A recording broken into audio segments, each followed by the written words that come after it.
في محكم كتابه المجيد. أعوذ بالله من الشيطان الرجيم. ووصينا الإنسان بوالديه إحسانا حملته أمه كرها ووضعته كرها وحمله وفصاله 30 شهرا حتى إذا بلغ أشده وبلغ 40 سنة قال رب أوزعني أن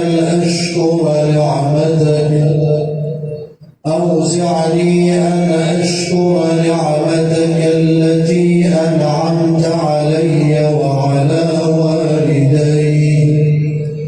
وأن أعمل صالحا ترضاه وأصلح لي في ذريتي إني تبت إليك وإني من المسلمين.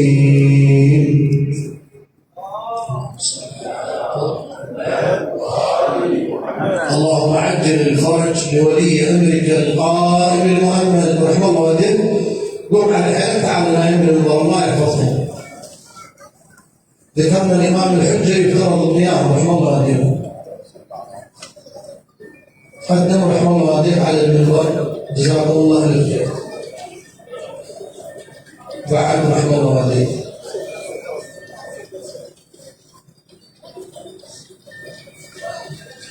النور والإيمان بقلب من صلى على محمد وآل محمد. اللهم صل على محمد وآل محمد. الثانية على محبة الحسين.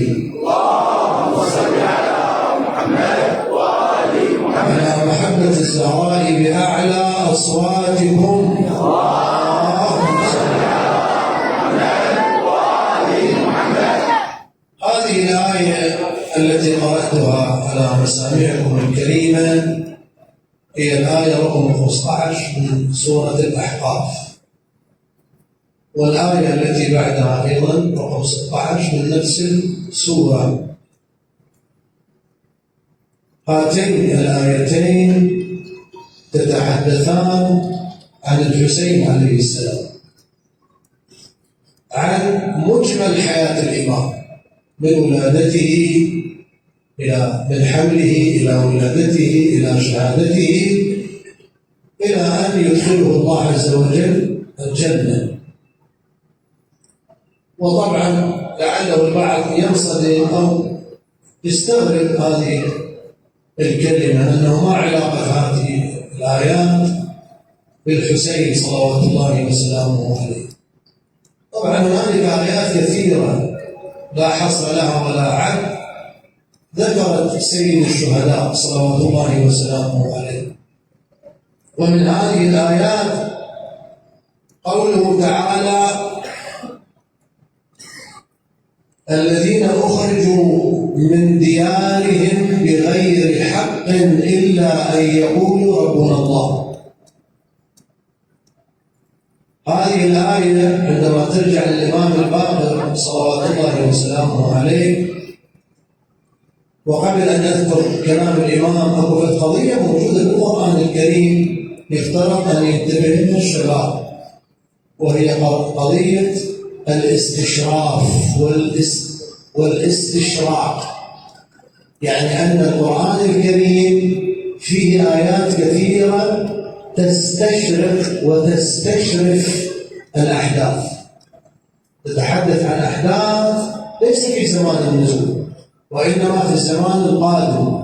من هذه الآية الآن التي قرأتها قوله تعالى: والذين أخرجوا من ديارهم بغير حق. في كتاب المناقب لابن شراشوب أن الإمام الباقر قال أنها نزلت بالحسين عليه السلام حيث طلبه يزيد وأخرجه من المدينة فهرب إلى كربلاء وقتل بالطف. وفي روضة الكافي للباقر عليه السلام قال هذه الآية نزلت في رسول الله صلى الله عليه وآله وعلي والحمزة وجعفر وجرت في الحسين. يعني من الذين أخرجوا من ديارهم من مكة إلى المدينة؟ هو سادة القوم هم النبي وأهل النبي، الحمزة وجعفر وأمير المؤمنين. هي نزلت فيهم لكنها جرت في الحسين عليه السلام. ويقول في مجمع البيان للطرسي أيضا الإمام الباقر عليه السلام أنها نزلت في المهاجرين وجرت في آل محمد عليه السلام، جرت حدثت عند أهل البيت صلوات الله وسلامه عليه. شلون الإنسان يستدل بهاي الآيتين الشريفتين من سورة الأحقاف على أن هاتين الآيتين نزلتا في سيد الشهداء صلوات الله وسلامه عليه؟ طبعا القرآن الكريم بدأ قال ووصينا الإنسان بوالديه. قال تبين الآن أول ما أقرأ هذه الكلمات ووصينا الإنسان بوالديه يصير واضح عند المتلقي أن القرآن الكريم يقصد الإنسان العام، فهو لا يقصد إنسانا خاصا، يعني ما يتحدث عن إنسان خاص، ولا يتحدث عن الحسين مثلا، ولا يتحدث عن نبي من الأنبياء. قال ووصينا الإنسان بوالديه. بعدين احنا راح نعرف من خلال بعض الموارد المذكورة وبعض الأدلة التي لا يمكن أن ترفض أن المقصود بهذا الإنسان هو إنسان خاص وهو الحسين، والمقصود بالوالدين هما محمد وعلي. يعني ووصينا الحسين بوالديه أي ووصينا الحسين بمحمد وعلي. بس أبين شنو معنى الوصية. لكن من الذي يقول هذا؟ شلون؟ نكمل ووصينا الإنسان بوالديه حملته أمه. من يجاوبني واسمع صوتك أقول أنت انتبه. كرها ووضعته كرها. الآن أنا أسأل بالوجدان بالضمير لكل مسلم. طبعا هذا السؤال طبعا بالمناسبة حتى أبناء العامة كل المفسرين يعني أطبق العامة والخاصة أن هذه الآية نزلت في إنسان خاص. الشيعة قالوا الحسين عليه السلام، والعامة قالوا أنها نزلت في أبي بكر. بعدين راح أبين. القرآن الكريم يقول حملته كرها ووضعته كرها. ابنه وابنه يتزوجون ورا شهر ورا شهرين، شنو الحركة اللي تصير بالبيت؟ الحكي بالبيت شنو يصير؟ واحد يسأل واحد شنو أخبارك؟ المرأة ما حملت، ومن تحمل المرأة إذا حملت المرأة هل تحمله كرها لو فرحا وسرورا؟ بالوجدان تجاوب بالوجدان. الآن ربما في مجلسنا وأنا عندي شخصيا بالبيت أولادي 2 متزوجين بعد، بنتي أيضا بعد، متعلم جدا بهذا، صار يتعلم الإنسان. فإذا صار الحمل وابن المتزوج يبلغني أنه المرأة حامل، الأب يفرح والأم تفرح والجد يفرح والبيت كله يفرح، وهي تحمله فرحا وسرورا واختبارا، وتضعه فرحا وسرورا. شلون القرآن الكريم يقول ووصينا الإنسان بوالديه حملته أمه كرها ووضعته كرها؟ لا، هذه الآية حملته كرها ووضعته كرها تعود إلى حمل خاص ووضع خاص.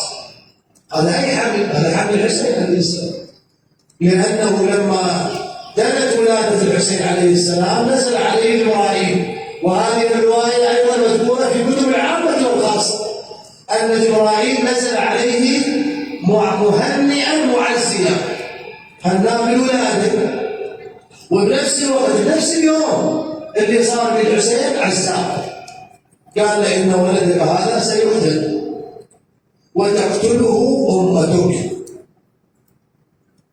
قبل هذه الرواية نزل عليه جبرائيل قبل أن يصير الحسين، قال له إن الله عز وجل سيعطيك ولدا من فاطمة ولكن ستقتله أمتك. فقال له لا حاجة لي بهذا الولد.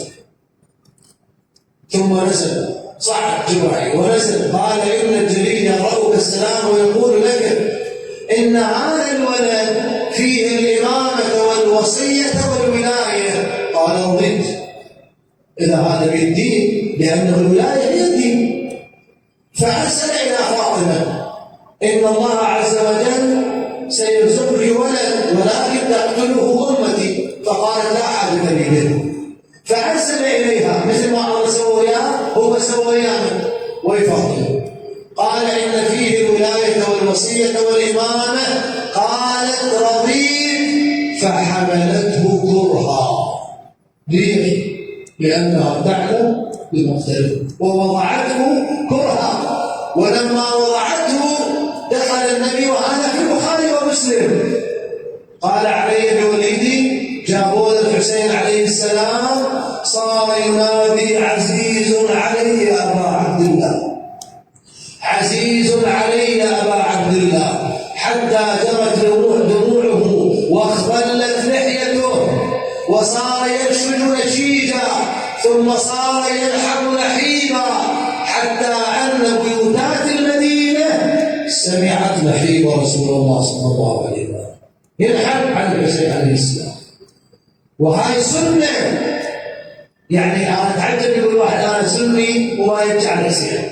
إذا أنت سني طبق سنة النبي، بكى على الحسين النبي، بكى بكاء مر على الحسين، مو بكى ناح على الحسين، صرخ على الحسين. ولذلك فاطمة الزهراء هي التي حملته كرها ووضعته كرها.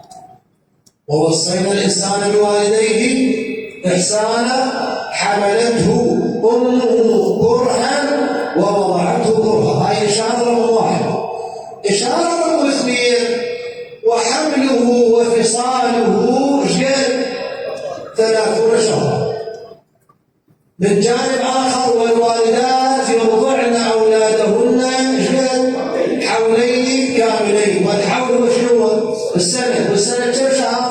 12. والحولين شقد 24. شقد وقت فترة الحمل؟ 6 أشهر.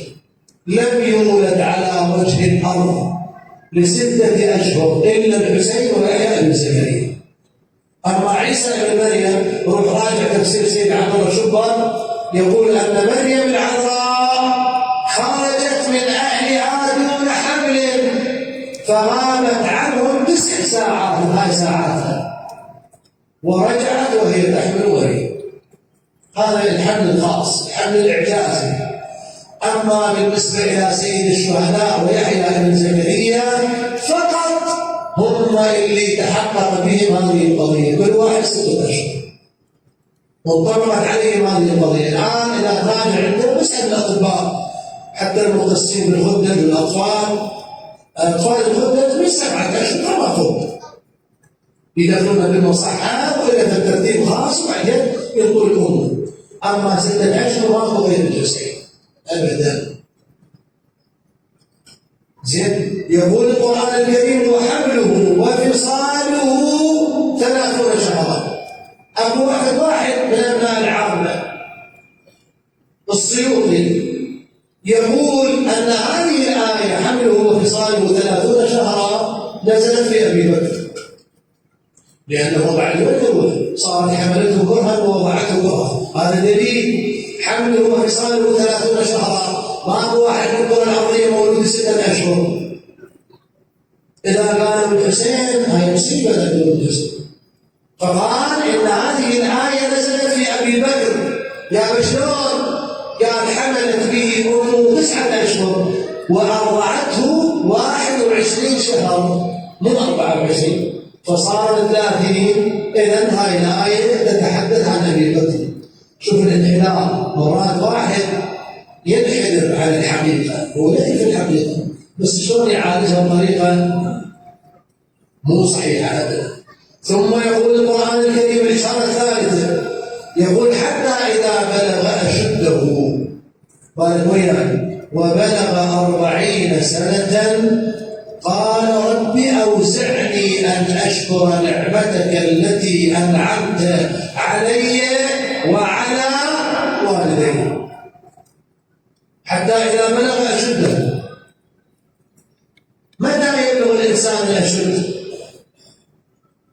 يبلغ الإنسان الأشد، العرب يقولون قديما والآن الفقهاء يقولون إذا بلغ مرتبة الاحتلام، اللي احنا نسميه بالفقه شنو؟ تكليف، صار مكلفا، صار عمره 15 سنة هلالية، يعني 14 سنة و8 أشهر ميلادية، هذا لازم بلغ الأشد وعليه أن يصلي وأن يصوم، عليه تكاليف الشرعية.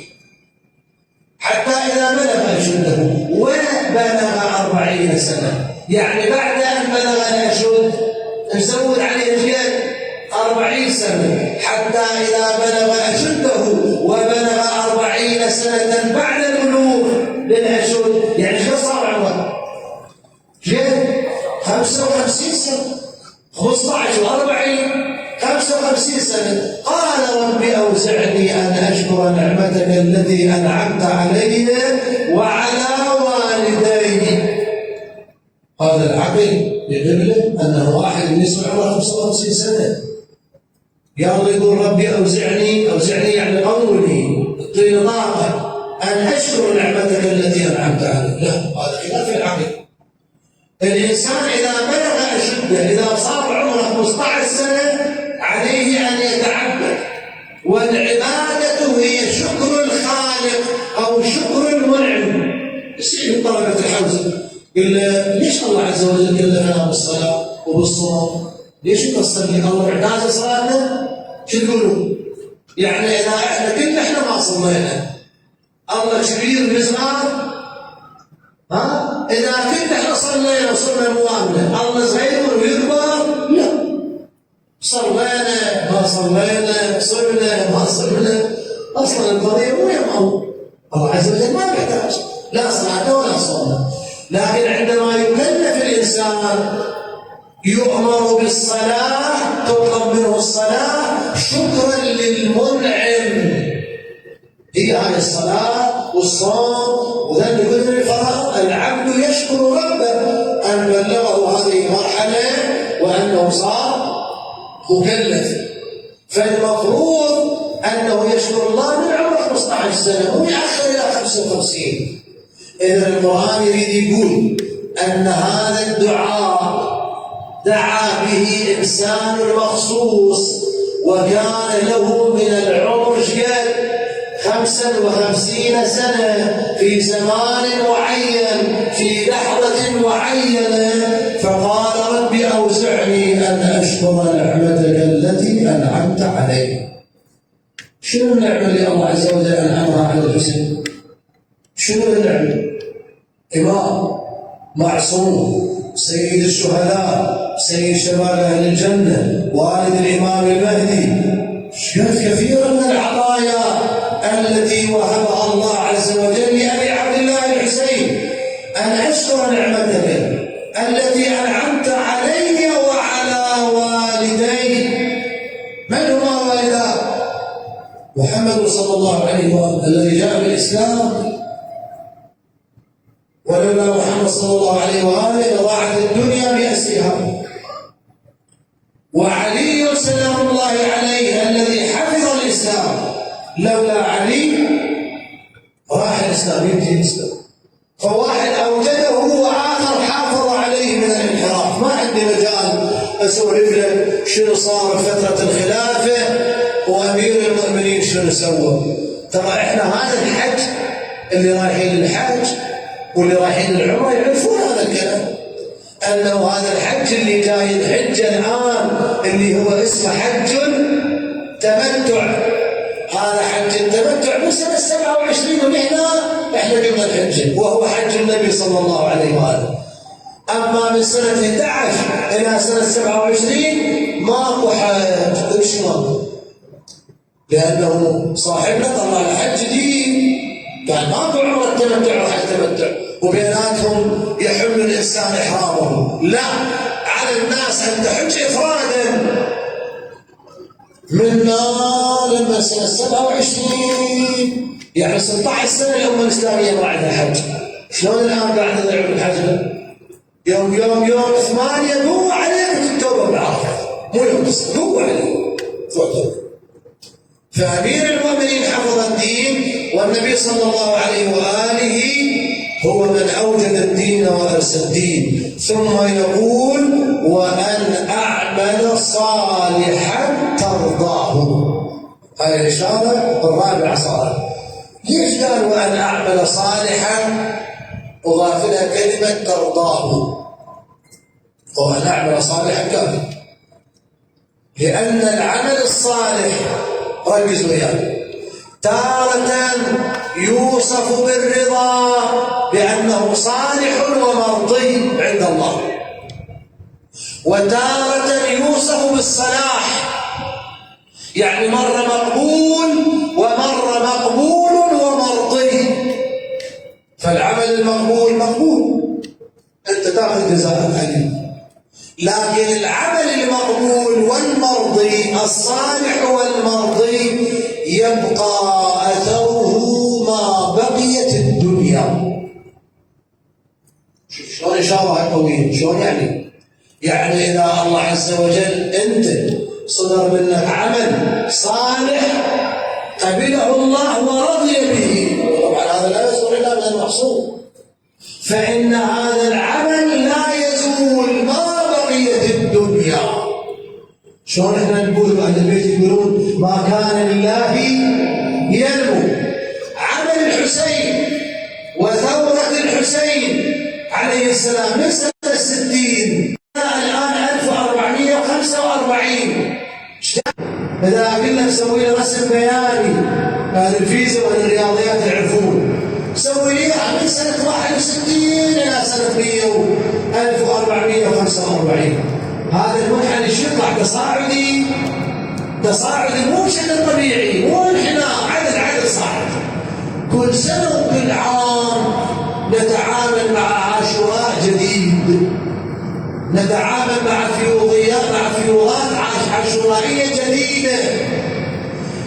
كل ما يصعد الأعداء للحسين ولثورته وللتشيع وللإسلام، كل ما يصعد هذا العطاء تلقى بالمقابل تصعد القضية الحسينية، تنتشر القضية الحسينية. وانت جاي تشوف الآن العالم هذه الليالي، هذا متحجب يحرق القرآن محترم، القرآن كبير، القرآن مقدس، القرآن كلام الله.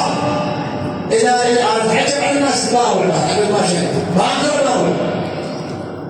إذا القرآن يحرق قلوبنا تحترق، أبداننا تحترق، لكن بالمقابل أنت جاي تشوف ايش قاعد يصير الآن في أستراليا، في أمريكا، في النرويج، في الدنمارك، في كل القارات، في أوروبا، في كل مكان، في كل أصقاع الدنيا. الخطباء يقولون صلى الله عليه يا أبا عبد الله التزايد العجيب والعظيم بالتشيع. الناس الآن تقف على هذه القضايا، يخلي على هذه القضية يتعجب، شنو هاي؟ احنا وين كنا؟ قاعد يكتشفون اشياء عجيبه غريبه في دينهم، في عقيدتهم. الدنيا الان تتوجه نحو عقيده اهل البيت عليهم السلام. ولذلك الحسين قال وان اعمل صالحا ترضاه. واي عمل كعمل الحسين عليه السلام، الذي اراق دمه وسريت عياله وعلق رأسه على رأس رمح طويل. هذا العمل هل تعتقد أنه يوم من الأيام يرسل أو يلحى؟ أبدا لا.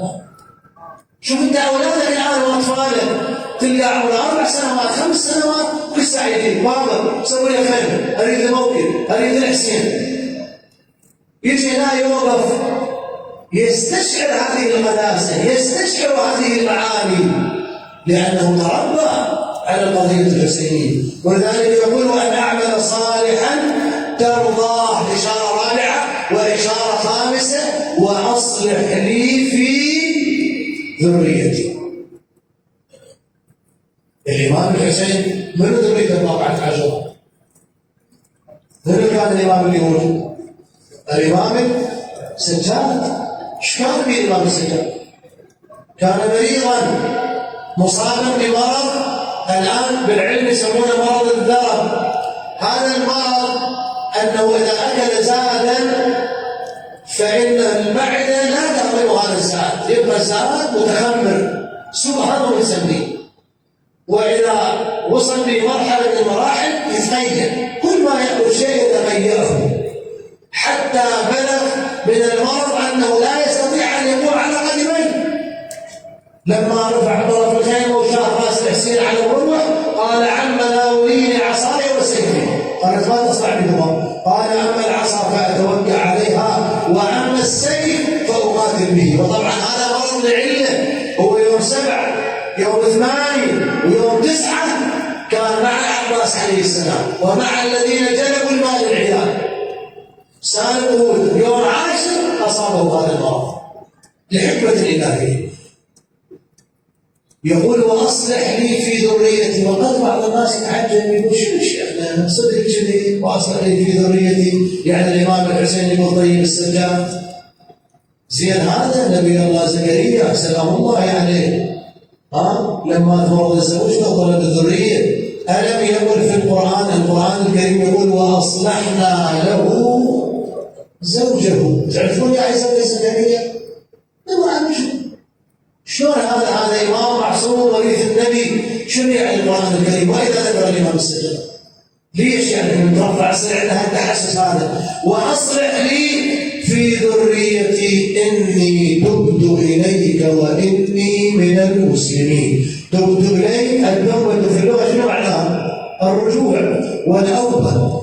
إلهي هذه العصابة عصابة ضخمة، عصابة كبيرة، جيش واستخبارات ودولة، وأنا ما عندي إلا 100 نفر أنا راجع لك وإني من المسلمين وإني من المذعنين إلى آخر الآيات. إذا نسترسل بها يطول بنا المقام. فإذا القرآن الكريم عندما قال: ووصينا الإنسان بوالديه، من جملة هذه الإشارات والكلام عن هذه الإشارات هي خاصة بالحسين. قد أذكر أنه أو الدر المنثور يقول: لا هاي نزلت بأبي بكر. ممكن واحد منهم ايش قال حملته 9 أشهر و21 شهر الرضاعة. آخر ايش قال لا مو حمله وفصاله 30 شهرا، لا هاي نزلت في أبي بكر بدليل قول القرآن الكريم: حتى إذا بلغ أشده وبلغ 40 سنة قال: رب أوزعني أن أشكر نعمتك. شلون؟ يقول لي أن أبي بكر أول ما أسلم لوحده بس هو، ومن صار عمره 55 سنة أسلموا أمه وأبوه وأخوانه، فدعا بهذا الدعاء قال: ربي أوزعني أن أشكر نعمتك التي أنعمت علي وعلى والديك فأدخلتهم في الإسلام. وقلت كل هذا كلام لإبعاد هذه الآيات الشريفة عن الحسين عليه السلام. وطبعا من ضمن الأبحاث التي تطرح على هذه الآية وتوضح هذه الآية هذه الإشارات التي ذكرتها تفصيلا، تكتبها إشارة إشارة وتروح تراجع تفاسير العامة وتراجع تفاسير أهل البيت عليهم السلام وتصدق بهذه الإشارات. عند ذلك تعرف أن قضية عاشوراء ثابتة في القرآن الكريم، وأن الشخصية الرئيسية في عاشوراء هي الحسين عليه السلام. والحوار اللي دار قبل قليل اللي ذكرته وهو محط الرحال وفيه أختم أنه الزهراء صلوات الله وسلامه عليها صلوا على محمد وآل محمد. اللهم صل على محمد وآل محمد. لما دار الحديث بينهم وبين النبي وقال لها أن هذا الحسين لابد أن يقتل، هو مقتول، وقلت لك هذا الكلام يذكره العامة والخاصة. وطبعا بالمناسبة جبرائيل قال للنبي قال له: إذا تريد أجيب لك تربة من كربلاء وقبض قبضة من تربة كربلاء، وهذا موجود في البخاري. وفتح يد النبي صلى الله عليه وآله ووضع تربة كربلاء بيده، والنبي شلون يتعامل وياها؟ نظر إليها، أمر النظر إليها، ثم وضعها على اليمن على عينه. انت نشوف التربة هاي اللي يطلعونها من القوس وهالشكل، لأن هاي سنة نبوية.